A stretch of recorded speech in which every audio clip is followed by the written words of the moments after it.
Bonjour à tous et bienvenue sur les cartes sur table. C'est Sabac qui est accompagné de Sky Chapon. Bonjour Sky. Bonjour à tous.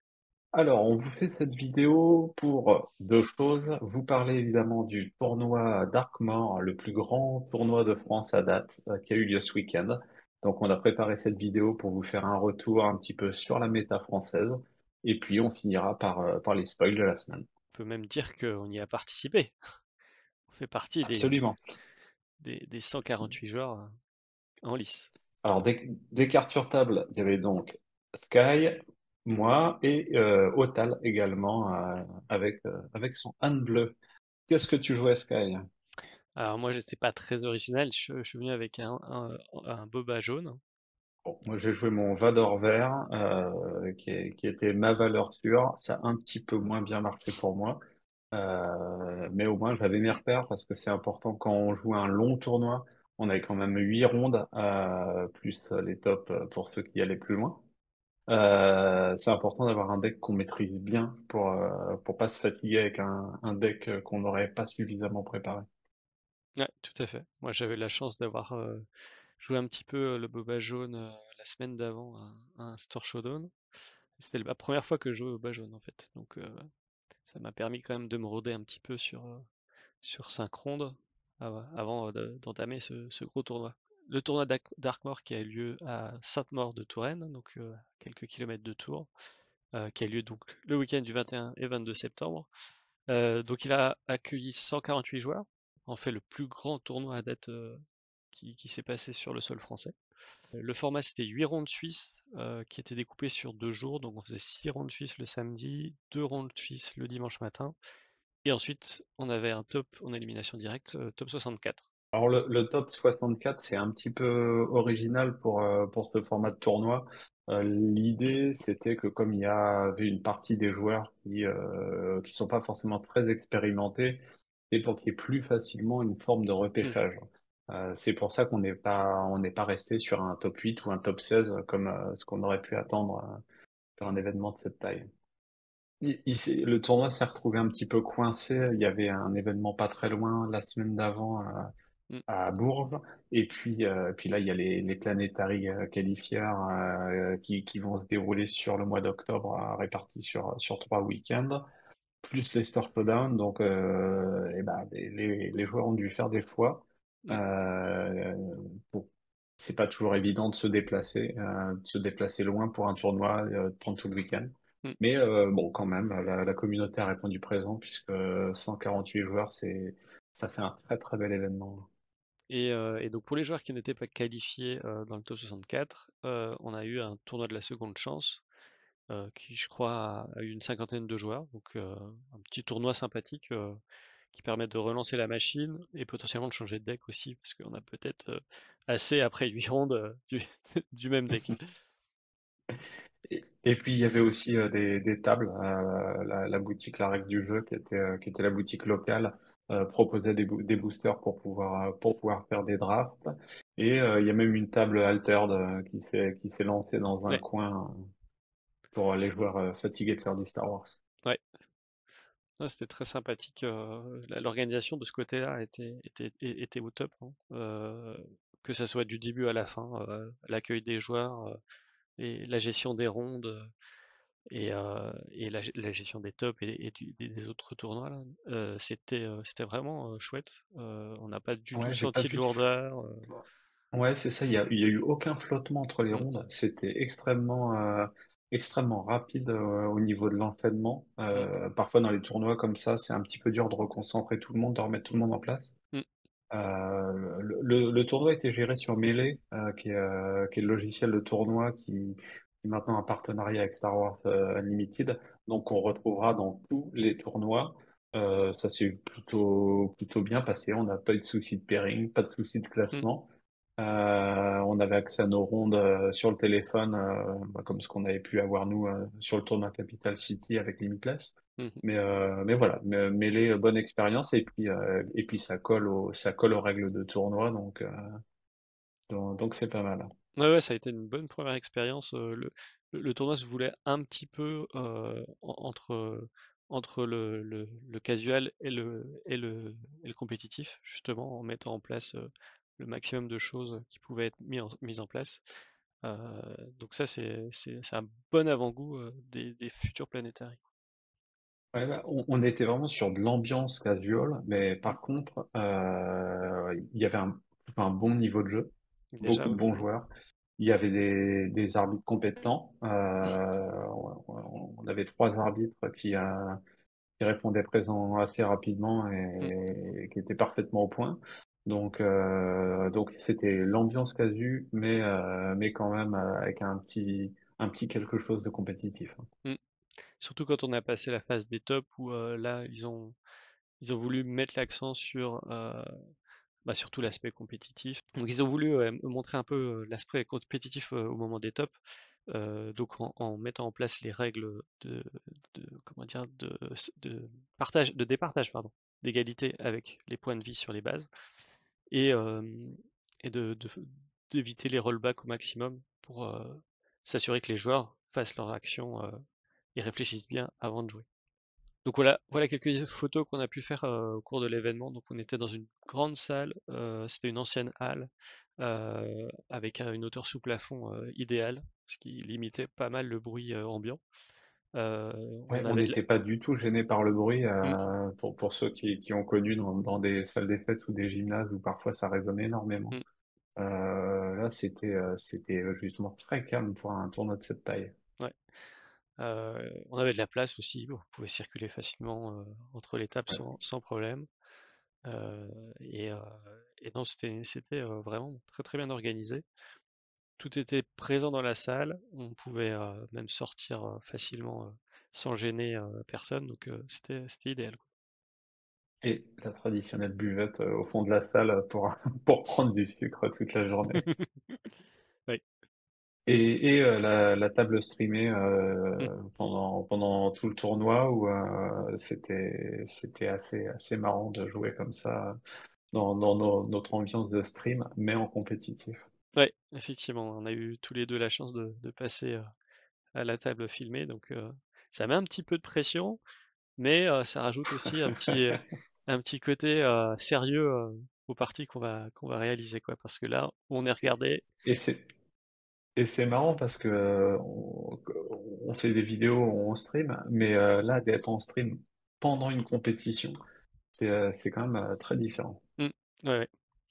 Avec le petit avantage quand même, c'est que le casque nous sépare bien du bruit ambiant, donc on est vraiment dans notre partie avec le retour de l'adversaire au micro, donc c'est vraiment des très bonnes conditions, ouais. Alors qu'est-ce qu'on a pensé nous du tournoi au niveau bah, des adversaires qu'on a pu rencontrer? Je pense que tu es d'accord avec moi en disant qu'il y avait énormément de diversité. Oui. Alors, que ça soit des diversités de niveaux, parce qu'on avait de tout type de joueurs, on avait des joueurs casus et des joueurs un peu plus compétitifs, mais aussi au niveau des decklists qu'on a pu rencontrer, avec des match-ups assez originaux qui ont réussi à performer pendant ce tournoi. Donc là, on présente quatre listes différentes qui vont de la cinquième place à la 29e place, avec des leaders qu'on voit pas habituellement dans les tournois. Donc bah, j'ai commencé avec Boba 2, le Boba du set 2 d'Emio, qu'on a vu en ruse ou en vigilance, et qui ont eu des très très bons résultats. J'ai pas eu la chance de les affronter, mais en tout cas j'ai eu des Non, très bons non retours plus. des adversaires qu'ils ont pu rencontrer. Donc, c'est des bonnes surprises. Et petit teaser pour la suite, on aura une interview avec analyse des créateurs de ces decks-là pour expliquer comment et pourquoi ils sont arrivés à ces listes-là. C'est vrai que c'est impressionnant parce qu'on est habitué à surveiller la méta et donc à être vraiment dans un moule avec les différents decks. Et eux, ils sont partis sur quelque chose Mm, qui leur plaisait, qu'ils ont optimisé, qu'ils ont poussé vraiment jusqu'à des très très bons résultats, hein. Quand on voit une cinquième place avec Boba 2, mm. où personne n'aurait pu prévoir ça. Non, effectivement, ouais. Et d'un autre côté, on va avoir des decks très agressifs avec Kylo ou Lando, qui se classent aussi très bien, qui ont eu un beau parcours tout au long de ce tournoi-là. Et deuxième petit teaser, on aura aussi une petite analyse de deck avec les créateurs sur ces deux decks. J'ai eu la chance de faire l'interview même avant le tournoi avec Botlich, donc ça va arriver assez vite sur la chaîne, et, euh, et avec Cham pour le Lando. En tout cas, c'est des listes originales qui montrent que on peut faire des choses avec toutes les cartes qu'on connaît actuellement, quoi. C'est ça qui est intéressant. Et là, on vous montre ce qu'a le mieux percé, mais on a croisé d'autres decks un Mm, petit peu originaux aussi pendant les rondes. J'ai croisé du Hondo, du mm. Tarkin, Du du Mandalorian. Hayden, qui est Mm. plus si courant en fait. Ouais, effectivement. Il y avait un ou deux joueurs mandaloriens, Ouais, effectivement. ouais. Ah, ouais, C'était très varié, très plaisant pour les joueurs. mm. Et on parlait un peu des niveaux des joueurs. Donc, c'est des joueurs de bon niveau. Ça, il n'y a vraiment aucun doute là-dessus pour atteindre ces niveaux-là. Il faut pas perdre trop de rondes et donc connaître bien son deck et les match-ups qu'on va rencontrer. Et à l'issue des 8 rondes, il y a une seule personne, et c'est un peu le principe des rondes suisses, qui arrive au bout. Et c'est un Han Solo jaune, donc premier Han Solo du nom, qui était joué par un des plus jeunes joueurs du tournoi, donc Yukunu Junior, qu'on connaît nous de la méta parisienne parce qu'on l'a déjà rencontré plusieurs fois, mais qui a impressionné, bluffé tout le monde pendant le tournoi. Ah, il finit à 8-0 Mm. avec une aisance assez alors déconcertante si on le connaît pas. Nous on l'a déjà croisé, donc pas de surprise pour les Parisiens. Et donc voilà, il a vraiment percé. Et là aussi, c'est intéressant de voir que le premier des rondes, c'est un jaune et c'est pas ce qu'on attendait tout en haut, hein, Non, même si c'est un deck solide. non, effectivement. Notez que je crois qu'il a perdu une seule partie sur ces 8 rounds avant de rentrer en top. Donc c'est quand même quelque Une chose. seule manche. Une seule, oui, une seule manche ouais. C'est assez impressionnant parce que ça veut dire que le deck fonctionne, qu'il sait s'adapter au match-up et qu'il a une maîtrise parfaite de son deck, quoi. Il a une très grosse connaissance des match-up, hein. Mm, mm. C'est aussi, ouais, bon, il y a le deck, il y a le talent, mais il connaissait très bien les autres decks Ah oui, également. oui, il est extrêmement préparé pour ce tournoi et puis pour tous ceux qui vont arriver, hein, parce que si vous allez au PQ de Lyon ou de Paris, vous le croiserez certainement. Donc voilà, méfiez-vous. Si vous voyez arriver un jeune ado, c'est peut-être un dangereux criminel. Donc, à l'issue du top 64, on retrouve les decks et les personnes derrière ces decks ici. Globalement, on voit qu'il y a quand même quatre Boba Mm, sur les 8 joueurs. Et puis on voit que le jaune est extrêmement mm. présent. C'est assez S- incontournable pour l'instant dans la méta. Ouais. Mais malgré tout, sur quatre Boba qui arrivent en top 8, c'est pas un Boba qui l'emporte. Mm. T'as les détaillés. Oui, donc effectivement, la finale a quand même vu s'affronter un Boba vert contre un Bosque Vigilance, avec le Bosque qui finit par l'emporter. On va avoir ensuite des Boba, des Boba, des Boba. Mais on va avoir quand même un petit peu de Kira, du Han et un Kylo qui arrive à voler la 8e place. Enfin, qui la mérite, hein, bien sûr. Mais ouais, effectivement, comme tu disais, beaucoup de jaune. L'affinité ruse, elle montre qu'elle a beaucoup d'armes pour passer. Mais les meilleurs joueurs arrivent à contourner toute la fourberie de cette affinité. C'est ça qui est assez intéressant. Donc ici, on va vous présenter les decklists du 5e au 8e joueur. C'est juste pour vous présenter un petit peu les grandes lignes de leur deck. On voit déjà que les deux bobas jaunes sont très similaires. Il n'y a que quelques cartes qui changent, et c'est souvent des cartes qui rentrent dans le side ou qui sortent du side. Donc finalement, on a une base assez solide qui fait que le deck est très joué, très stable, mais qu'il a encore des choses à prouver puisqu'il n'arrive pas à gagner des tournois. Le Han Solo de Dimitri qui ressemble quasiment trait pour trait à celui de Yukino Junior. Donc ça montre qu'aussi que le deck est puissant, mais faut le maîtriser. Et Et du coup, pour l'anecdote, Yukuno Junior s'est fait sortir par un boba jaune, hmm, ouais, par Wins, un peu prématurément, puisqu'il avait fait un sans faute au niveau des hmm, rondes. Et on a eu la surprise de le voir sortir en ouais, top 16. ouais, c'était assez difficile à encaisser pour lui.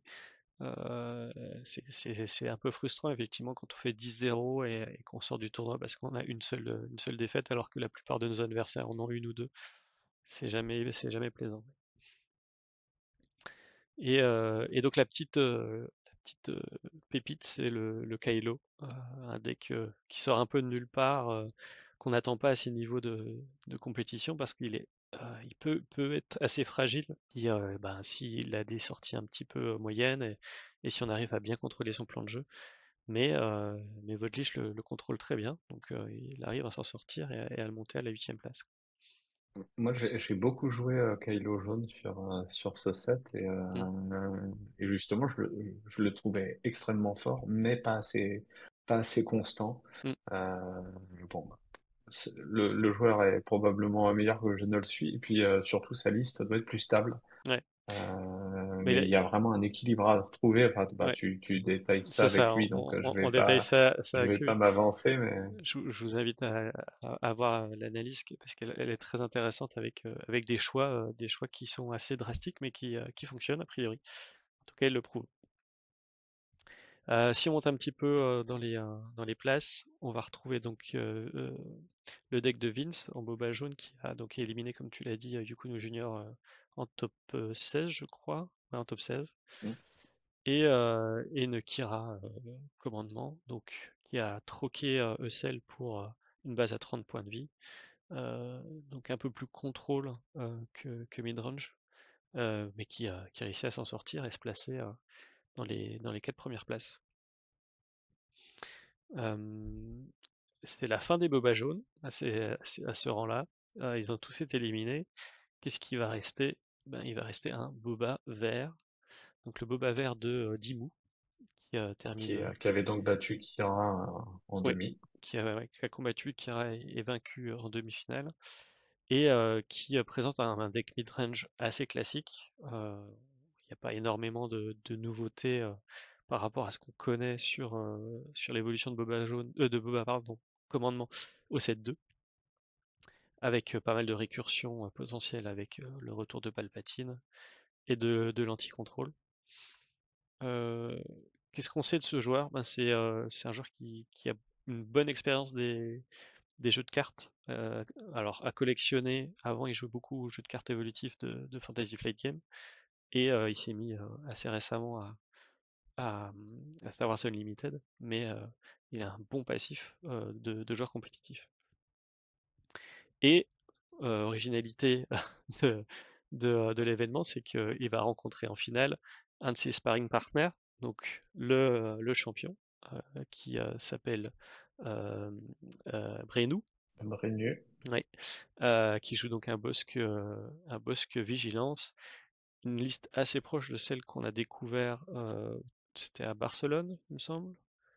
Ouais, c'est C'est ça, bien ça. c'était à Sur le Barcelone. tournoi, 280 joueurs, quoi. Ouais, ouais, ou 258, je crois, ils étaient Oui, c'est ça. un peu au-dessus de 256. Donc un deck très, très contrôle qui va chercher à détruire les unités ennemies et regagner des points de vie pour atteindre les 8, 9, 10 ressources et déployer ces grosses unités. On a déjà présenté un deck similaire sur la chaîne, donc je vous invite à aller visionner la vidéo si vous voulez savoir comment ça fonctionne. Et Mais là, il y a l'Avenger et puis le il y a le dragon, dragon hmm, qu'on voit caché sous le sous le logo, logo effectivement. Star Wars. Et donc, les deux joueurs se connaissent bien, s'entraînent fréquemment ensemble et ont travaillé ensemble leur deck. Hmm, Donc, deck boss qui était fait pour pouvoir gérer le miroir. D'ailleurs, je crois que ça va être en top 16 qu'il a rencontré un autre bosque bleu. Et puis, il était préparé pour pouvoir lutter contre les bobards. ouais, une bonne expérience de jeu et quelques ajouts de cartes qui lui ont permis de faire la différence en finale. Une finale, Puis là aussi, on est sur un très bon joueur mm, expérimenté effectivement. qui a traversé les différents jeux lui aussi, Mm. et qui est très bon et très inventif en deck building. Oui, en deck building et en gameplay, hein, parce que la finale était vraiment très très intéressante à regarder avec Mm. des choix stratégiques d'un autre niveau, quoi. Vraiment une réflexion sur la decklist adverse. Ah oui, très important, pardon, que j'ai oublié de préciser avant, c'est que lors des tops, on avait accès à la decklist des adversaires. Ce qui fait une grosse différence quand on aborde un match-up compliqué, c'est de savoir quelles sont les armes qu'il a réellement contre nous. Et ça, c'est très très important quand on arrive en haut niveau de compétition de bien prendre en compte les probabilités que l'adversaire a de trouver la carte qui pourrait vous mettre dans une mauvaise situation. Donc là, ils connaissaient leur deck, je pense quasiment par cœur, et les decks de l'adversaire quasiment par cœur, mais en tout cas pour la plupart des matchs, c'est très très très très utile. On a hâte de voir dans la durée ces joueurs Mm, qu'on n'avait pas encore croisés, en tout cas sur les tournois, nous, à Paris. mm. Et, et là, avec les Planetary qui arrivent, alors je sais pas s'ils ont réussi à s'inscrire ou pas, mais Je crois qu'ils ça va être à seront suivre, sur ça va celui, être intéressant. je crois qu'ils sont sur celui de Paris, mais j'en suis pas sûr. Ouais, donc en tout cas globalement un tournoi qui était vraiment extrêmement agréable, ça valait le coup de se déplacer. Mm, Euh, Merci à tous les joueurs qui sont venus nous voir pour nous remercier ou faire un petit coucou parce qu'ils nous suivent sur la chaîne. mm. C'est toujours extrêmement agréable. C'est très Donc appréciable, ouais. un grand merci à nos adversaires, mais aussi à tous ceux qui sont venus faire un petit coucou et nous remercier pour les vidéos parce que c'est très sympa à vous. Mm. Et j'espère qu'on aura un Darkmore 2 parce que c'était un événement plaisant et pas si loin de Paris pour les Parisiens qui n'ont pas fait la route. Mm. Ça se fait bien en covoiturage avec des copains de jeu, c'est toujours un bon moment. Oui, et puis le voyage passe vite quand on commence à parler deck building, match-up, etc. En tout cas, c'est vrai que l'ambiance était excellente. Tous les adversaires que j'ai pu rencontrer et tous les joueurs avec qui j'ai pu discuter étaient vraiment contents d'être là, de pouvoir partager autour du jeu, partager aussi des parties souvent serrées, puisque malgré ma performance, j'ai beaucoup sué pendant les rondes et pendant les tops. Il y a des parties très compliquées qui se gagnent au dernier tour ou même à la time pour certaines parties. Enfin, c'est très agréable plutôt d'avoir ce genre de sensation en fait, de rencontrer des joueurs doués et d'avoir des phases de jeu nouvelles aussi, puisqu'on apprend en jouant. On découvre de nouvelles façons de jouer son deck ou de contrer l'adversaire. Euh, Chaque partie est différente, malgré qu'on rencontre potentiellement les mêmes decks, et ben chaque joueur le joue un peu différemment, donc c'est vraiment vraiment sympathique. Et un grand merci à l'association Les Meeples de Saint-Maur et à Sébastien qui a tenu à bout de bras tout l'événement, à tous les bénévoles bien sûr, aux arbitres et à tout le staff qui tourne autour, parce que l'événement était parfaitement organisé et on a effectivement, comme tu l'as dit, qu'une envie, c'est d'en avoir un autre. Et si vous vous sentez pas forcément au niveau pour les gros tournois, faites-le quand même. Déjà, on passe un bon moment, quel que Mm, soit son niveau. On a vu des joueurs plutôt de fin de classement qui étaent quand même très contents, qui avaient passé un bon moment. Et on apprend vraiment beaucoup sur mm, le jeu comme ça en enchaînant les games. Donc, c'est pas parce que vous vous sentez un peu débutant qu'il faut pas faire des très gros événements comme ça. La communauté est sympa et vous passez un super moment. mm. Ouais, tout à fait. Ouais. Suite à cette revue du tournoi, on vous propose de jeter un œil aux cartes qui ont été révélées au cours de la semaine, comme on fait chaque semaine jusqu'à la sortie du 7-3, qui est prévu, Qui arrive. ouais, qui est prévu 1er novembre, c'est ça? Les premières Ouais, AP. les Mm, AP 1, 2 et 3 mm, novembre. c'est ça. Comme les semaines précédentes, j'essaye de classer les cartes dans les différentes catégories pour qu'on voit un petit peu qu'est-ce qui apparaît au fur et à mesure des semaines. Et j'ai l'impression que ça fonctionne bien à chaque fois. je vais continuer ce fonctionnement-là. Hem, donc qu'est-ce qui va nous intéresser de cette semaine? Côté coordination, on a 3 cartes qui sont apparues. Je commence par la première si ça te va? Vas-y, vas-y. Donc Alia Secura, donc une Jedi, bien connue, de ceux qui aiment bien cet univers et Clone Wars. Heu, donc c'est pour 5, c'est une 6/5, Force Jedi République, ça on va le voir assez souvent. Qui a donc coordination en attaque, on prévient tous les dégâts qu'elle, devrait recevoir pour cette attaque. Ça veut dire qu'elle peut attaquer gratuitement les unités adverses sans, craindre de mourir, à condition bien entendu qu'on contrôle 3 unités, amies sur le terrain. Alors, c'est une unité légendaire. Ah, Ouais, 2 donc deux supplémentaires. Mmh, supplémentaires par rapport à Ella. exactement. C'est une unité légendaire, on le comprend assez facilement puisque, sa capacité paraît assez puissante. Bien entendu, c'est sous couvert qu'on arrive à avoir la coordination. Heu, Globalement, on a beaucoup de cartes comme ça avec des effets mmh, puissants dans le set, mais qui ont cette condition d'avoir mmh, 3 unités sur le terrain. Donc on va vraiment être beaucoup avec un jeu de l'adversaire qui mmh, va être de réduire le board au maximum. ouais, On va être sur un gameplay très différent de ce qu'on a vu sur les sets précédents, je pense. ouais. Alors moi, qu'est-ce que j'en pense de cette carte? Déjà 5 de ressources, ça veut dire qu'on peut jouer celle dessus, donc ça, c'est génial. Je préfère sa capacité à celle de Han Solo, qui permet de faire ses dégâts avant le défenseur. Parce que si l'unité a un bouclier, on peut faire sauter le bouclier sans qu'elle reçoive un seul dégât. Donc ça, c'est plutôt pas mal. Hem, les 6-5, c'est des bonnes statistiques. On a vu, connaissait Poe en 6-6 pour 5, on sait à quel point l'unité est puissante.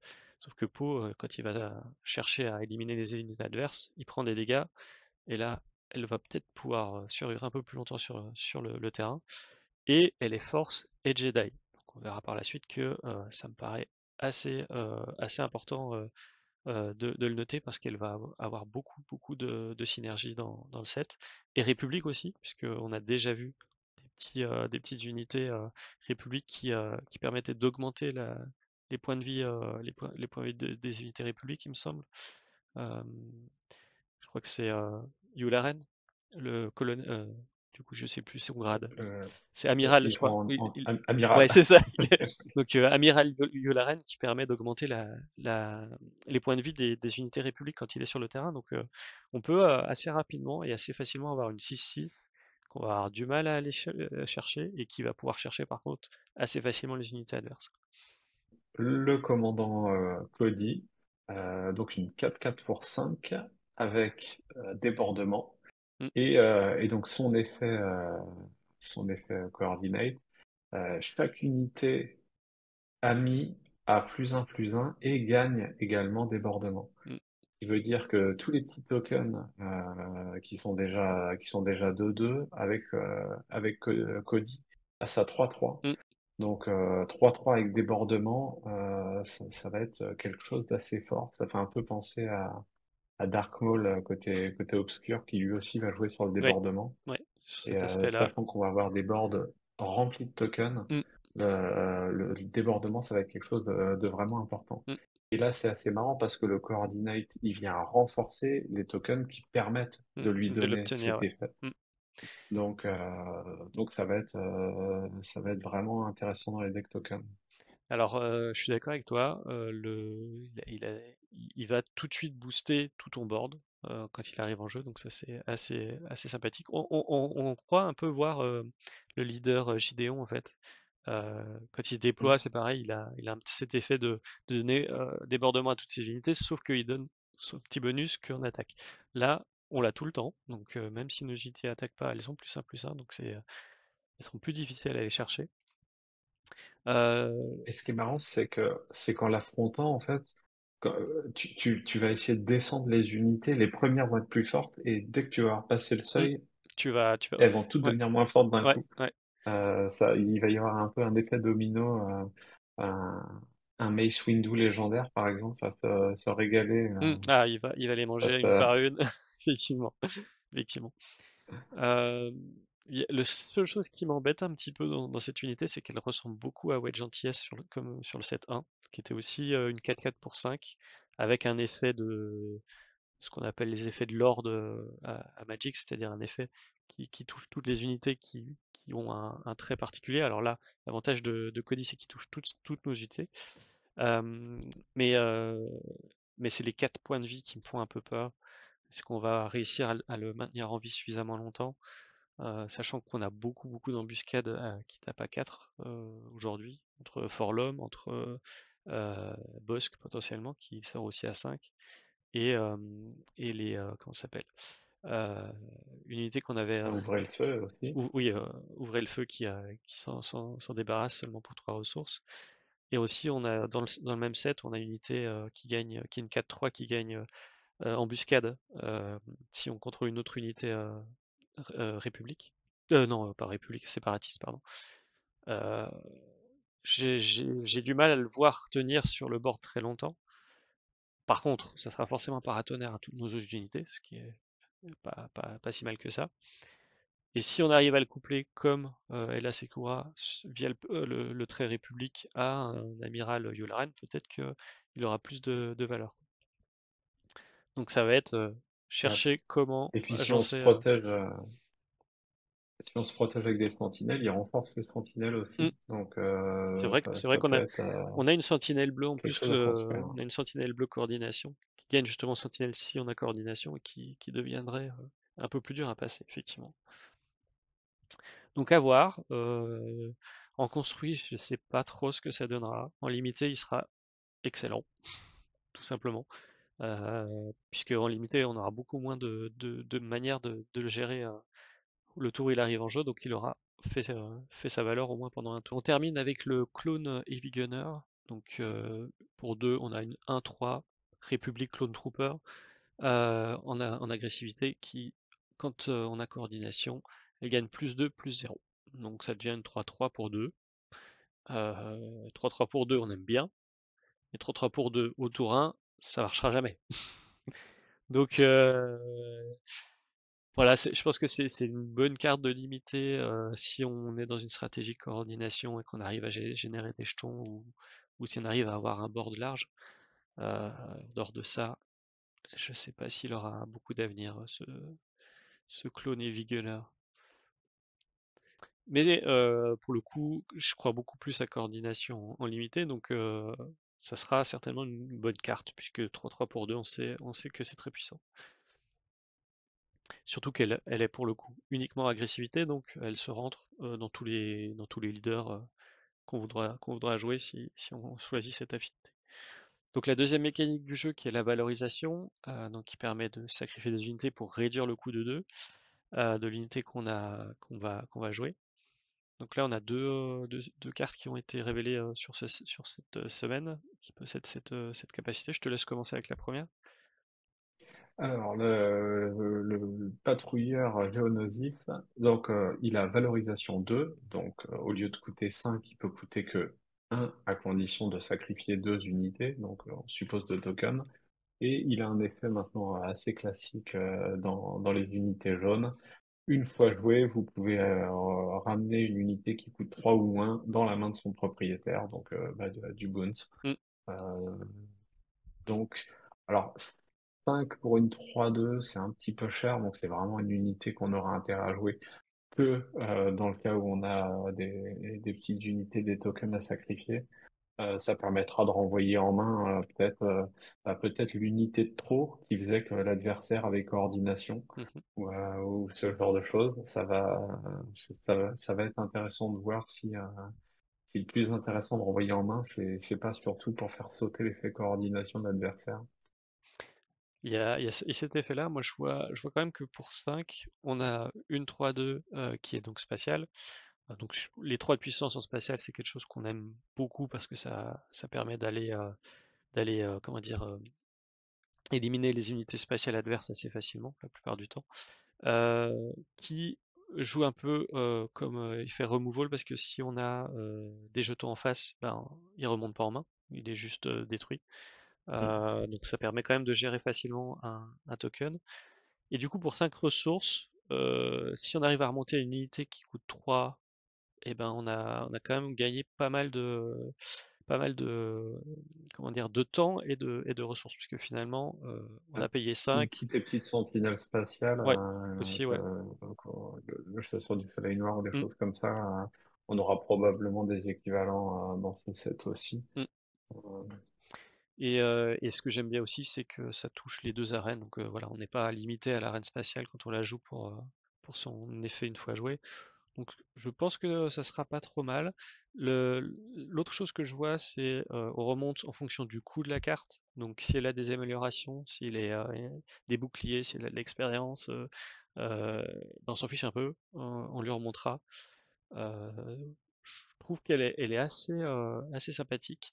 Je pense que sa valorisation pour le coup est un peu plus anecdotique selon moi parce que c'est pas forcément pour ça qu'on la jouera. C'est surtout pour son effet une fois joué qui fait un peu donc l'effet du bouncer de la cantina, mais avec une seule affinité ruse et bien sûr avec des unités qui sont un peu moins chères parce qu'on a pour le coup le bouncer, on bounçait vraiment ce qu'on voulait. Euh, Moi je l'aime bien. Je l'aime bien, je la vois bien jouer dans quelques decks bah, profitant de la ruse, mais en une seule itération. À voir.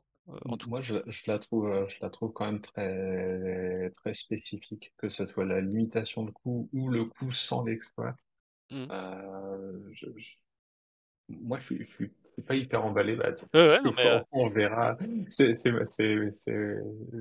On diffère pas mal là-dessus. ouais. Je la trouve trop chère sans l'exploit et remonter une petite unité en face, qui toi, t'es obligé de sacrifier des petites unités à toi. euh, je suis moins convaincu. Après, ça peut être sacrifier des tokens qui sont côté arène terrestre Mhm. pour pouvoir jouer cette unité côté spatial. En ça, ça peut être intéressant de dire, ça se passe dans l'espace, je sacrifie mes Mhm. unités terrestres, comme ça pour un, je peux mettre une unité spatiale. Dans ce sens-là, je la trouve intéressante, mais sans l'exploit, j'y crois beaucoup. Ok. Bah écoute, l'avenir choisira pour nous. Absolument. On va passer à la légion des droïdes. Ah ouais. Des droïdes. Donc on a pour 9 en infamie une 6-5 séparatiste droïde et soldat qui a exploitation 2 et une fois éliminé, on crée 3 jetons droïdes de combat. Donc 3 petits 1-1 qui vont peupler notre terrain une fois qu'il sera éliminé. Alors 9 pour une 6-5. Bien sûr que c'est nul. Exploitation 2, donc on peut potentiellement descendre son coût à 5. On peut potentiellement le descendre même à 3 si on joue le leader contre 2 coups. Ça, c'est vrai pour toutes les cartes Mm. séparatistes. Euh, on aura du coup sacrifié 3. Bon, on va imaginer 3 tokens pour descendre son coût à 3 pour avoir une 6-5. Bien sûr, tour 2 de la partie, on n'arrivera jamais à faire ça, donc c'est pour plus tard. Euh, Est-ce qu'on veut sacrifier 3 unités pour ça? Une 6-5 c'est pas mal, ça a des bonnes stats, ça permet d'aller chercher des grosses unités adverses. Et l'avantage c'est que quand elle meurt, elle ramène quand même du monde avec elle, donc ça j'aime beaucoup, cet aspect-là.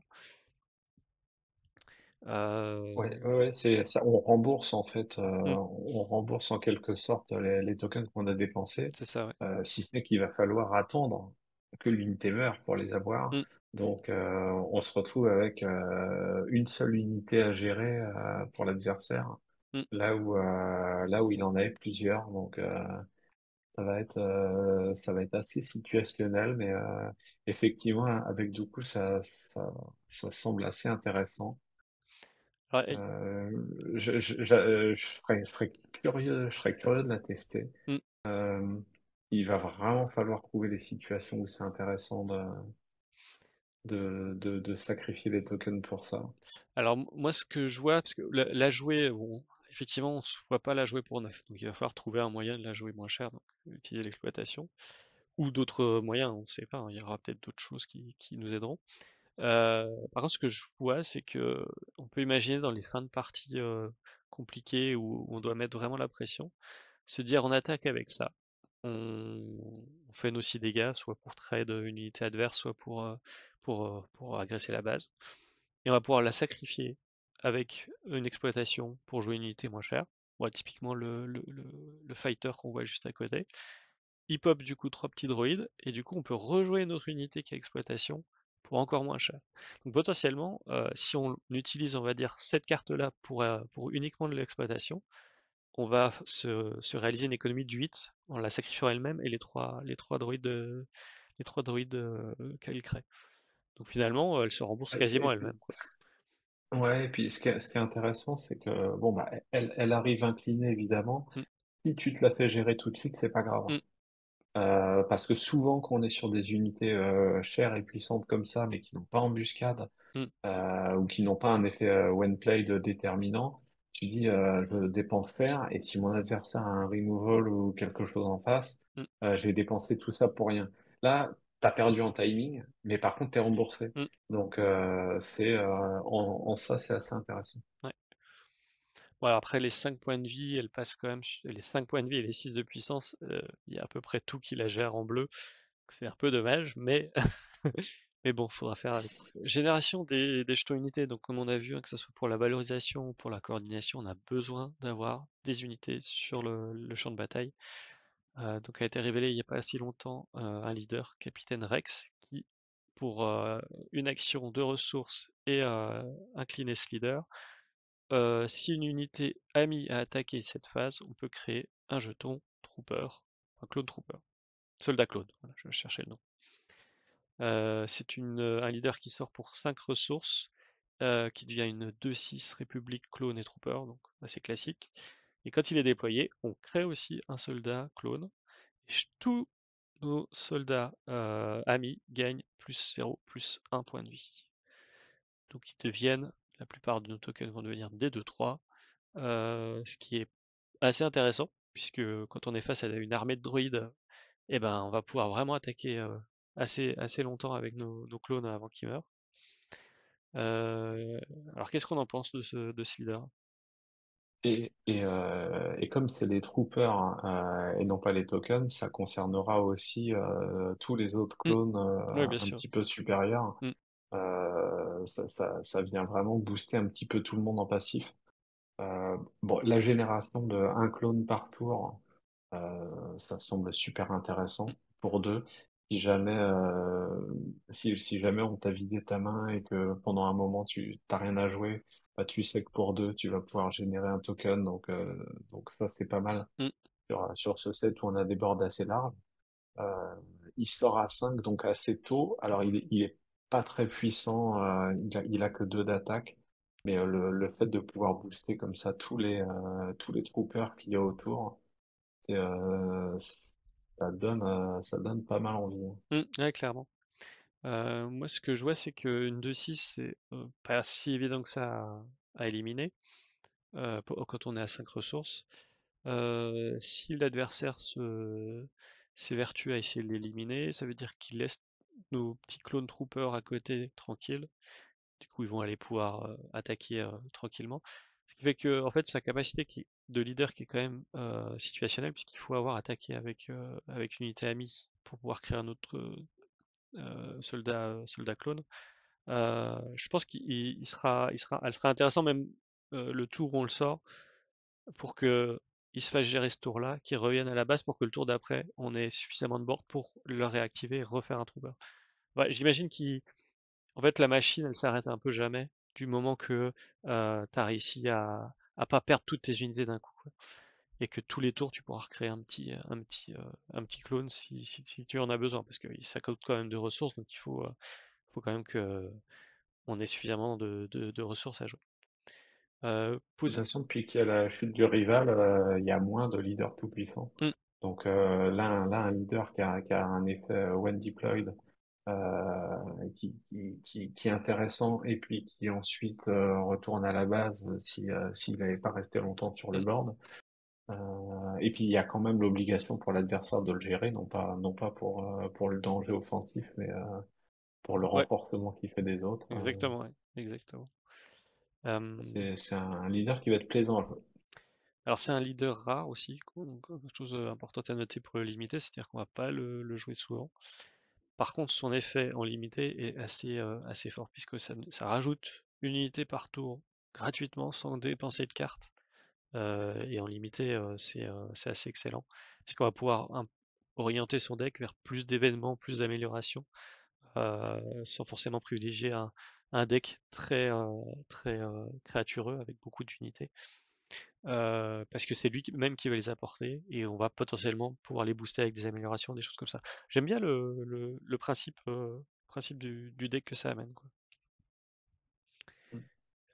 On verra ce que ça donne en construit. C'est un peu plus compliqué à voir encore aujourd'hui, hein, parce on n'a pas du tout assez de cartes pour se faire des idées claires là-dessus, quoi. Je te laisse parler du magnifique événement qui est à côté. Oui, donc frappe synchronisée, enfin, je Oui. sais plus exactement comment ils l'ont traduit.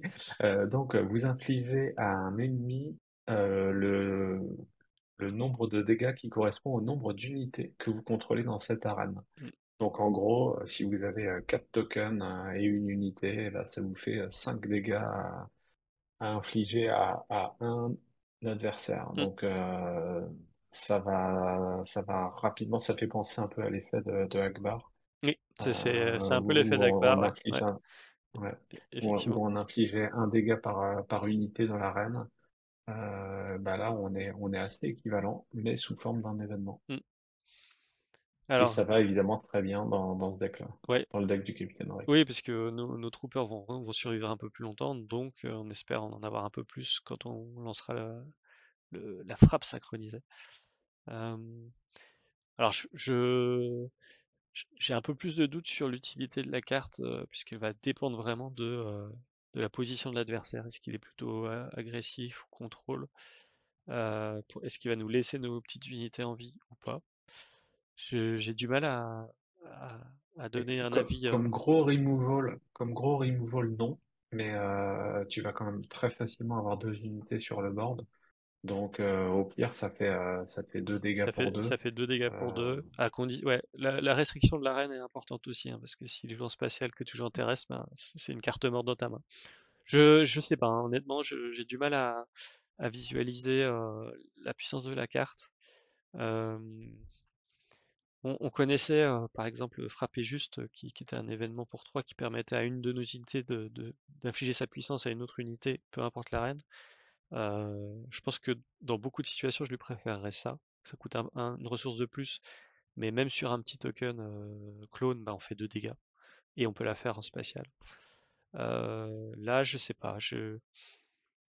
Et comme En c'est fait, héroïque, c'est plus en limité ou comme tu vas hmm, avoir moins facilement accès au removal, tu vas être content de la trouver. ouais, Effectivement, en construit, ça paraît hmm, difficilement imaginable qu'on en ait besoin. Mais là, il y a tellement d'unités clones, tellement de mécaniques token dans les cartes qu'on va en avoir beaucoup, même en limité. hmm. Et à ce moment-là, bah, un petit removal de plus, je pense qu'on aura plaisir à le jouer. Après, en construit, je suis d'accord avec toi, c'est un peu Ouais, juste. hein, on construit, je vois pas trop de situations, c'est vraiment important parce que tu voudras gérer soit une sentinelle, soit une unité sans risquer les tiennes, donc ça c'est intéressant. Mais, euh, mais ça dépend tellement de tant de paramètres que ça va être difficile de l'optimiser, quoi. On va passer à l'événement suivant qui est On the Doorstep. Donc Sur voilà. le seuil, Comment tu dis? Sur le sur seuil. le Ah, sur seuil, le seuil, pas mal. J'aime bien la traduction que tu fais. J'espère que tu travailles pour les traducteurs. j'ai vu la carte en français, je triche. Ah d'accord, ok. Ça je le couperai par contre. Euh, donc créer 3 jetons droïdes de combat et redressez-les. Donc c'est un événement pour 4 en ruse et infamie. Donc pour 4, on se crée 3 petits 1-1 en terrestre qui vont pouvoir attaquer ce tour-ci. Alors, 3 droïdes, on sait que avec la valorisation, ça veut dire potentiellement 6 ressources, donc on potentiellement s'accélère de 2 ressources pour jouer une valorisation intéressante. Et Euh, en ayant frappé avec avant, et en ayant frappé puisqu'ils avec, avaient ouais. redressé. C'est vrai que dans le scénario idéal, notre adversaire joue ses dernières ressources, il prend l'initiative, on joue ça, on peut faire 3 petits dégâts et poser un gros ton derrière, ça peut être sympathique. Euh, Ça sert aussi potentiellement si on a des boosts sur les droïdes. Alors comme ça, j'ai plus. Je sais qu'il y avait Craven qui faisait, je sais plus quoi avec les droïdes, mais il faisait des choses. Les tokens droïdes, c'est des soldats, donc voilà, il y a des synergies aussi avec les soldats. Et c'est des unités séparatistes, il y a des synergies avec les séparatistes. Donc je pense que la carte, on peut l'avoir un peu partout, du moment qu'on joue en famille. Elle est hyper flexible du coup, surtout dans un format limité si on part sur le draft ou le scellé. Donc je pense que ça sera une très bonne carte. Donc sous sa forme de carte événement, en fait, c'est une carte d'unité, puisque elle génère 3 unités. Donc c'est très intéressant d'avoir ce genre de cartes qui sont pas des unités directement. Hum, Donc ouais, j'aime beaucoup sa flexibilité. Je pense elle sera très jouée en format limité. En construit, il faudra voir si la stratégie valorisation ou les boosts des droïdes font la différence. Oui, bah, disons que elle te coûte rien si tu exploites de droïdes. Mm, Tu peux très bien aller trade avec un des trois mm. et exploite les deux autres. Enfin, il y a beaucoup de combinaisons possibles. Donc on parlait tribalité, tribalité soldat, tribalité Jedi, tribalité séparatiste République. Là, on nous a montré une carte qui est Jedi République, donc déjà tout très intéressant, et qui va booster les troopers et les Jedi. Donc voilà, on est au centre de ce que veut faire les cartes de synergie. Donc ici pour 2 en héroïsme, une manœuvre d'épée et de bouclier, j'imagine, qui donc permet de donner à chaque soldat ami raid 1 pour cette phase. Donc quand ils attaqueront, ils auront plus 1 de puissance, et qui donneront à chaque ami Jedi sentinelle pour cette phase. Donc on voit très bien la référence aux Jedi qui protègent les clones qui vont aller frapper l'armée adverse. J'aime bien déjà le fleuve de la carte. Euh, Ah, et puis surtout, ça vient maintenir. Non, oui, pardon, il y avait le fluff, mais ça vient maintenir la coordination. mm, Parce que ça veut dire que ton Jedi il va pouvoir protéger les tokens qui eux-mêmes servent à activer l'effet de ton mm, Jedi. mm. Donc, ça vient renforcer un petit peu le besoin de maintenir la coordination. Mm. Et ça force aussi à créer des decks un petit peu originaux où on va devoir mixer un petit peu les traits, donc Jedi et Trooper, ce qui sera assez facile à faire en limité, puisqu'on n'aura que ça. Côté héroïsme, on aura beaucoup de Jedi et beaucoup de clones. Et dans un format construit, ben, va falloir se creuser un petit peu les méninges, mais on sait qu'on a Padmé Amidala qui fonctionne bien avec les cartes République, donc ça pourrait être aussi une synergie possible où on mixe République, Trooper et Jedi. À voir ce que ça donnera, mais la carte est intéressante, comme tu l'as dit, pour maintenir la coordination et faire un tour assez important. La valeur de la carte va vachement dépendre quand même bah, du nombre d'unités qu'on a au moment où on la joue. Ouais. Donc il faudra bien la timer, Parce quoi. que c'est bien d'avoir raid 1 sur toutes tes unités, mais encore faut-il avoir le timing pour Mm, faire toutes les attaques. mm, Donc c'est assez situationnel quand même. mm. Euh, à la fois la carte me plaît bien parce que elle est fluff et je vois bien des usages précis. À la fois je me demande à quel moment je vais vraiment réussir à m'en servir.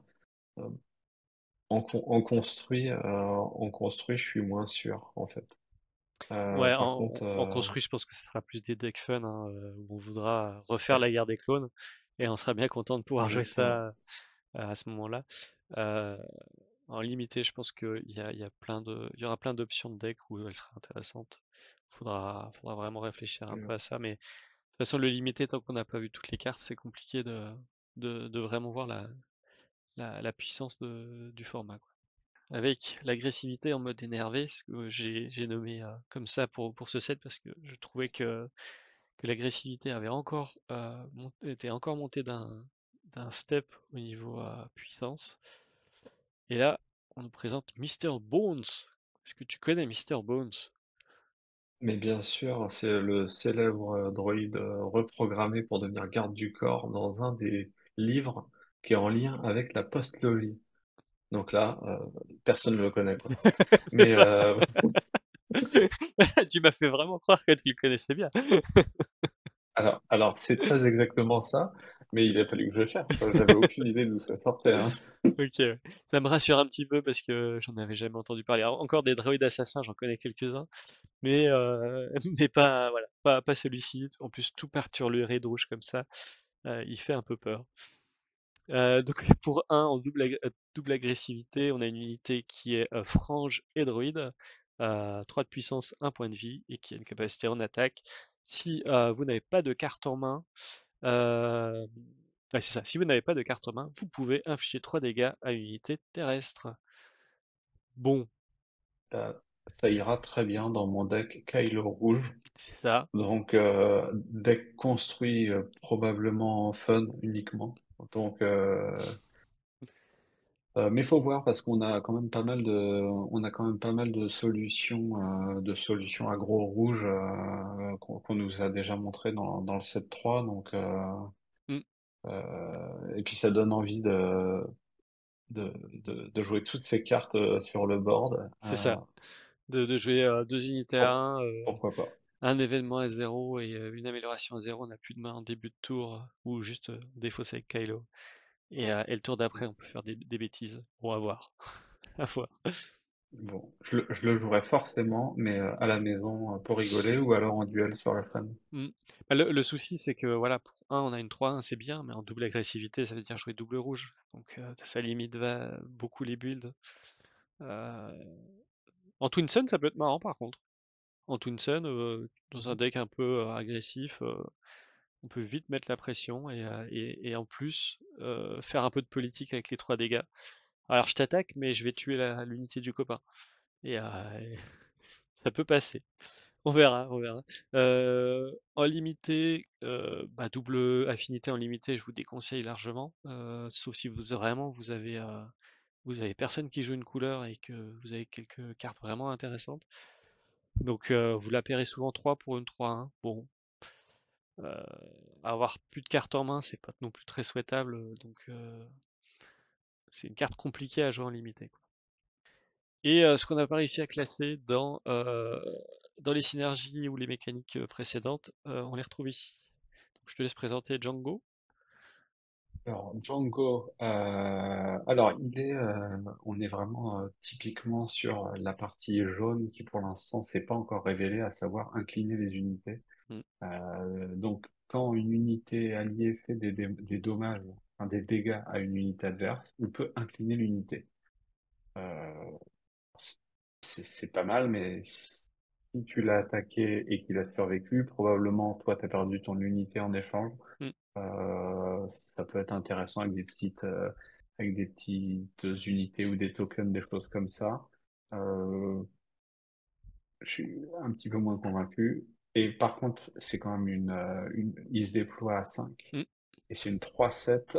Quand une unité fait des dégâts à une unité, vous l'inclinez. Là, ça sera, contrairement à la partie leader non déployée, où on était obligé de l'incliner, là, ça sera à chaque fois. Donc ça peut être plus fort. Par contre, ça me paraît un peu compliqué en limiter quand même d'en avoir l'utilité. Et en Mm. construit, ça veut dire faire un deck qui est orienté sur l'inclinaison.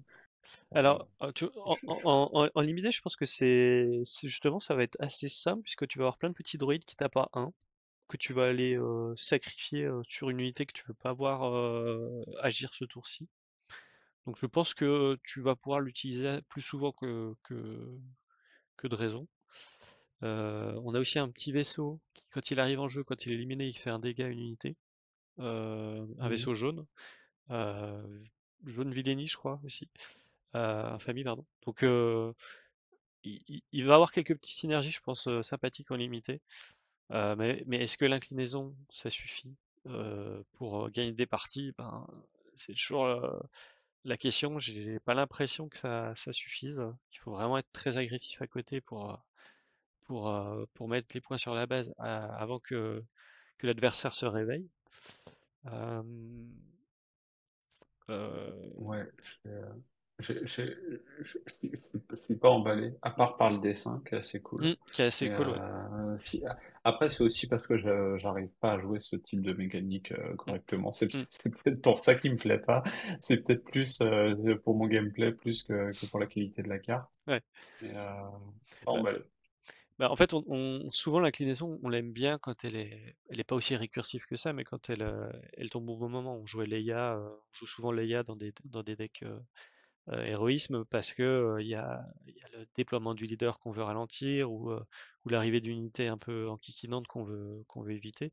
Euh, Là, il faut faire des dégâts à l'unité qu'on veut incliner. Donc, soit on a des moyens de le faire à distance via des événements. Euh, on a du coup le barrage dévastateur qui permettrait de faire ça, puisque c'est l'unité qui inflige des dégâts et elle n'a pas attaqué. Donc ça permettrait d'incliner cette unité-là. Et donc quand le Django est redressé, c'est assez violent, parce que on peut répartir tous nos dégâts sur toutes les unités adverses et toutes les incliner. Bon, pourquoi on ferait ça avec un barrage dévastateur, je ne sais pas, mais on préférerait souvent se débarrasser des unités plutôt que les incliner. Euh, En fait, c'est Ouais, intéressant. Vas-y, j'ai un vas-y. peu l'impression que en fait, c'est un leader que tu vas jouer pour ses stats, 3-7 pour 5, Mm, et tu vas ponctuellement utiliser son pouvoir. mm, Et en fait, tu vas t'en servir, c'est pas quelque chose que tu vas essayer de généraliser. Il va te rendre service une fois ou deux mm, maximum avant d'être déployé.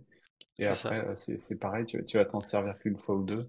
Et, Ouais, faut voir ce qu'on aura d'autre à nous proposer en jaune noir, en fait. ouais, c'est ça. Il faut voir. Faut voir. En, en limité, alors en limité, pour le coup, une chose qui est vraie, c'est que les unités sont souvent blessées et sont pas mortes parce que les trades sont pas aussi optimisés. Donc ça permet d'attaquer avec faire un trade négatif pour nous, mais quand même de faire ralentir l'adversaire. Je sais pas. En limité, je sais pas. Faudrait vraiment, ouais, voir ce qu'il y a autour pour estimer la puissance du leader. Bon, on sait que de toute façon, Ruse a souvent des armes pour, euh, pour ralentir, donc ça fait une arme de plus. Mais ça permet pas de gagner tout seul, donc il faut autre chose. À voir, à voir. On continue sur le général Grievous. Ouais, je vais le faire celui-là, je te laisse la prochaine. Donc Général Grievous, c'est une unité légendaire en vigilance et infamie séparatiste officielle. C'est une 4/4 pour 3 ressources, donc des stats, ben, des bonnes stats. Il ignore les pénalités d'affinité de chaque amélioration sabre laser qu'on joue sur cette unité-là. Et en attaque, si cette unité a au moins 4 sabres laser d'attachés sur elle, on peut éliminer 4 unités ennemies. Voilà. Alors c'est fluff. C'est vrai qu'avoir son général Grievous avec 4 sabres ou plus, ça peut être super marrant. Euh, Ça sera la plus belle carte de mon classeur, hein. Non, mais Ça sera compliqué à utiliser. Après, quand on imagine mettre des sabres laser, ça veut dire qu'on augmente ses stats, hein. Donc on part d'une 4/4 qui peut vite devenir 7/7 avec le premier sabre, 10/10, 13/13, 16/16 si on lui attache 4 sabres laser. Euh, ouais, mais le truc, c'est que, en fait, il ignore la pénalité pour chaque sabre laser. Ça hum, veut dire que tu dois mettre dans ton deck des sabres laser qui sont pas de la bonne couleur pour que ça serve à quelque chose. mhm, Or, tu vas pouvoir les attacher que sur Grievous, qui est pas fort. Donc, pourquoi est-ce que tu aurais mis des sabres d'une autre couleur pour les attacher sur ce perso qui n'est pas fort, qui ne deviendra fort que si tu arrives à lui attacher le sabre, et qui restera pas fort s'il y a la moindre gestion d'attachement? Un effet on attack que tu arriveras à faire une fois seulement en partie streamer contre moi pour faire plaisir, pour le fluff. Mais Ça sera mon objectif, hein. Ça sera mon objectif. ouais, L'autre chose aussi alors, qu'on n'a pas dit, c'est que comme les sabres laser ont souvent une capacité qui est liée à l'unité attachée, bah, aucune ne ouais. va se déclencher. Il est pas Force, il est pas Jedi, c'est pas Mace Windu, c'est pas Luke Skywalker, c'est pas Dark Vador. Donc et voilà, il y a aucune des capacités qu'on va mettre, on va les mettre juste pour les stats supplémentaires. Heu, du coup, ça va faire une tour énorme. On aura une Alors en 16 fait, il n'a d'intérêt que si tu as la carte d'à côté. ah ouais, mais justement, on allait en parler. Mais juste comme ça, en regardant la carte toute seule, c'est une grosse tour qui pourra monter à des stats énormes, et qui fera certainement pas grand-chose avec.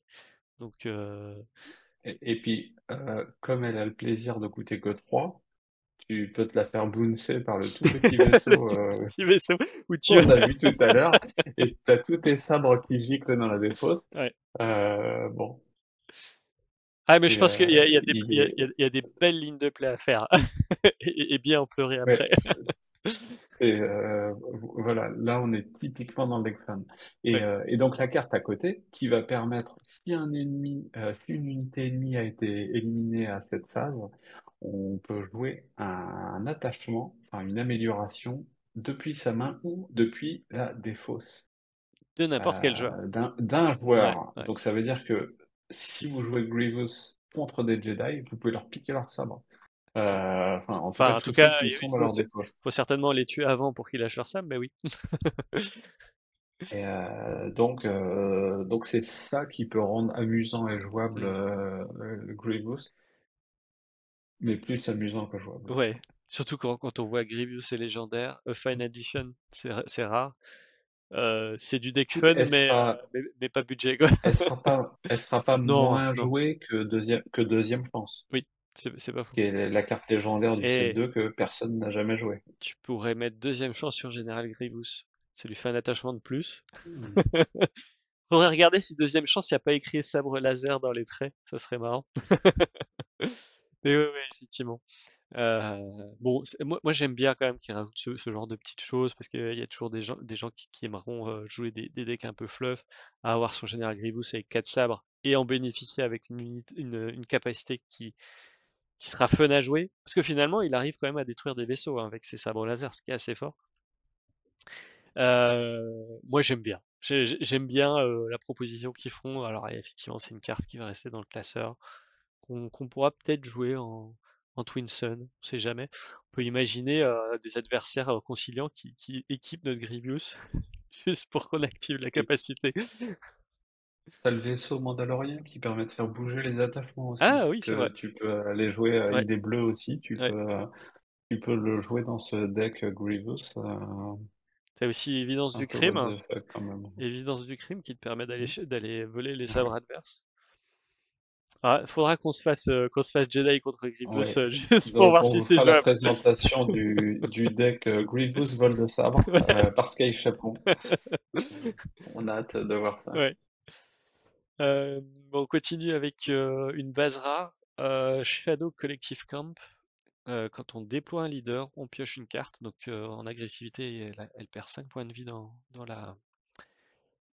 l'histoire. Zambar, tu connais Zambar? Non, moi ça me parle pas non plus. Bon, Non, non, là je... est-ce que c'est pas le... Non, je sais pas, je connais pas. Alors piocher une carte en agressivité, c'est bien, parce que c'est une faction où on a tendance à pas avoir beaucoup de cartes. Ouais, mais Euh, piocher une carte pour 5 ouais, pour 5 points de vie en moins, est-ce que ça vaut le coup? pour 5 points de vie. Quand on compare à la base rare du 7-1, Tarkington qui permettait de gérer une unité blessée, euh, qui permettait du coup d'éviter les dégâts de l'unité qu'on élimine, ça valait le coup. La piocher une carte, Bah, après, c'est... t'es en aggro, t'es pas censé avoir des parties qui durent, donc les 25 points doivent pouvoir suffire. Mais Ouais, ça sert peut-être à quelque chose que dans un deck double rouge. ouais, ouais, ouais. Parce que sinon pourquoi tu jouerais cette base? Par contre, Euh, c'est anti-synergique avec. avec la carte qu'on a montrée avant, le droïde Mr. Bones. Je déploie mon leader. Ah bah mince, mon droïde fait plus les dégâts. Bon, bon, ça a timé, mais ouais, je suis dubitatif. Est-ce que je préfère piocher une carte ou faire 3 dégâts avec Tarkin Tone pour le même nombre de points de vie? J'ai l'impression Alors moi, je que prends les dégâts tous les jours, bah hein. c'est ça. Ouais. Pour l'instant, je prends les dégâts tous les jours. Euh, ouais, j'ai pas trop d'idées là. Après, c'est une bonne carte de Twinson. On a vu toutes les bases rares qui ont été révélées. C'est à chaque fois qu'un leader est déployé, ou en tout cas chaque leader qu'on contrôle a un petit bonus. Donc on sent bien les bases qui ont été créées pour ce format-là. Format qui me tarde de tester. Je vais attendre le 7.3 pour qu'on puisse atteindre un pool de cartes assez important pour me monter un deck. Mais, euh, mais oui, je pense que ça va être à ranger avec les autres bases rares de 7 dans le classeur en attendant de monter un deck de 80 cartes. Et je te laisse terminer. Donc, Enfys Nest, donc une 5-7 pour 7, qui est en plus saboteur, et une fois joué et en attaque, vous pouvez renvoyer un ennemi non leader dans la main de son propriétaire à condition qu'il ait une puissance inférieure à Enfys Nest. Mm. Donc 5 s'il n'y a pas eu Alors, comme c'est de moins, baisse ou d'augmentation. ouais, comme c'est moins, du coup, c'est que les unités à 4 ou moins de puissance qui peuvent être remontées, quoi. Voilà, donc bah, ça fait quand même un bounce Mm. en une fois joué et en Ouais, attaque. donc un bounce Donc récursif. ça va être très très compliqué à gérer pour l'adversaire. Et si jamais tu peux lui mettre un attachement ou un petit boost, Mm. ça paraît très costaud par Ouais. contre. Alors, il y a pas mal de choses que j'aime bien dans cette carte-là. Bah, déjà, c'est qu'elle a plus son casque. Euh, non, c'est que elle est saboteur, donc elle va pouvoir aller attaquer la base adverse, même s'il y a des sentinelles, et bouncer des cartes qui nous embêtent. Dans les deux arènes, hein, d'ailleurs, c'est intéressant. Euh, Effectivement, comme tu as dit, c'est une fois joué en attaque, donc imaginons qu'on fasse ça avec intervention. Euh, c'est comment? Opportune. Ouais, intervention opportune. Eh ben, on peut faire l'effet 2 fois dans la même action. Donc, bouncer 2 fois, c'est quand même très très fort. L'autre chose que je vois, c'est que je repense à Jean, notre brave Jean, qui n'a jamais trop été joué en construit. Elle a peut-être une alliée de choix ici, puisqu'on va pouvoir attaquer une unité qui a 5 de force, lui réduire sa puissance grâce à l'attaque, la capacité de Jean, et du coup la bouncer avec l'effet d'Unfist Nest, à condition qu'on attaque la carte. Donc, Donc après le deck Grievous Vol de Sabre, tu nous proposes donc un nouveau deck ouais, Jyn Erso. ouais. C'est- Bah écoute, c'est- je me lance Tu des m'as défis sur ce tu m'as 7-3. vendu, tu m'as vendu du Non, rêve. non, mais plus sérieusement, on a plein d'effets. On a Jeddah City, on a Désarmé qui permettent de réduire la puissance des Ouais, cartes, qui permettent du coup de poser un Fist Nest et de bouncer un Vador ou un Maul. Euh, je pense qu'il y a plein de choses intéressantes à faire avec cette carte-là. Euh, on a, ouais, on ouais, ouais. on a aussi le Et petit vaisseau là, le petit vaisseau qui coûte 3 là en jaune, qui dit que quand il arrive en jeu, il fait -3, -0 unité si on contrôle une pègre. Donc on a plein de moyens de s'amuser en fait avec la puissance adverse et profiter d'Infinite Nest, à condition bien sûr qu'elle reste en vie suffisamment longtemps. Euh, j'aime bien cette carte. mm, Faudra voir le pool dans sa totalité, mais comme ça m'a l'air fort. Et effectivement, c'est évident qu'on va trouver des associations de cartes très efficaces. mm, mm. Et puis avec le mot-clé pègre, bah, dans un deck Cat Bane, si on veut le faire durer un set de plus, pourquoi pas. Elle coûtera un peu plus cher, hein. Elle coûtera 9 dans Cat Bane, Ah donc oui, ouais, merde, ça, je pense que je ça pense que marche c'est pas. pas sa place. Coupé. C'est pas sa place. Mais Bon, bon. Ouais, ouais, je pense qu'il y a des choses à faire. Euh, je sais pas s'ils vont un peu plus pousser le côté ouais, pègre sur le 7-3, côté héroïsme, parce qu'il y en a beaucoup plus côté infamie. Mais, mais je pense qu'il y a des choses très marrantes à faire, parce que finalement, des unités qui ont 4 de force ou moins, bah, il y en a un gros paquet, quoi. Donc, Euh, en spatial, t'en as énormément. En terrestre, à part les grosses, effectivement, quand on arrive à cette ressource, forcément qu'on va sortir des Vador, des Mauls, mais, euh, mais ça permet de ralentir quand même beaucoup. ça marche avec McClunky. Et ça marche avec McClunky, mais bon, autant la faire attaquer, enfin, sauf si vraiment tu veux tout faire dans le même tour, quoi. Hmm, à voir, à voir. En tout cas, en limité, c'est un banger, hein. Je pense que tu peux, si tu chopes ça dans ton scellé ou en premier pack de draft, tu peux te dire que tu peux monter un deck avec cette unité. Bon, bah, on a fait le tour des cartes révélées de la semaine. On espère que vous avez apprécié à la fois le point méta et à la fois ces reveals. Et on vous donne rendez-vous, bah, la semaine prochaine pour la même chose. Mhm. Et puis, si vous n'êtes pas encore abonné à la chaîne, n'oubliez pas de vous abonner pour pas rater les vidéos. On en fait de plus en plus sur Star Wars, donc pour ne rien rater, abonnez-vous. Et je vous souhaite une bonne soirée. À bientôt. Bonne soirée!